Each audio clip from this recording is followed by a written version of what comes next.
రేవంత్‌కి ధైర్యం పీక్స్‌లోకెళ్ళింది. ప్రజల దగ్గరికి వెళ్ళండి. నాటి పాలనని, నేటి పాలనని ఎక్స్‌ప్లెయిన్ చేయండి అని జెప్తున్నారు. అంటే కేసీఆర్ టైంలో ప్రభుత్వ పాలన ఎట్లా ఉంది? తమది ప్రజా పాలన అన్నటువంటిది. అంటే ప్రజలకి ఇప్పుడు అద్భుతాలు జరుగుతున్నాయి. అంతకుముందు ఏమీ జరగలేదు అన్నటువంటిది. 8,00,000 కోట్ల అప్పులతో రాష్ట్రాన్ని నా చేతికిస్తే, నేను $1 ట్రిలియన్ ఎకానమీ వైపుకి తెలంగాణను తీసుకెళ్తున్నా. 2034 దాకా నేనే ఉంటాను. అప్పటికి $1 ట్రిలియన్ ఎకానమీ కిందకి మారిపోతుంది. అట్లాగే 2047 నాటికి విజన్ డాక్యుమెంట్ తయారు చేస్తున్నాం. రేపు 7వ తారీఖున ఉస్మానియా యూనివర్సిటీకి మంత్రులతో కలిసి వెళ్ళబోతున్నారట. 8, 9 తారీఖుల్లో గ్లోబల్ ఇన్వెస్టర్స్ సదస్సు.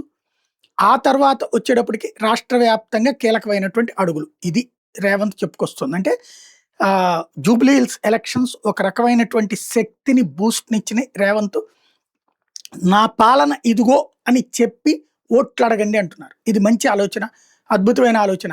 కేసీఆర్ పాలన, రేవంత్ పాలనని చూసి ప్రజలు ఎవరికి ఓటేస్తారో చూడాలి.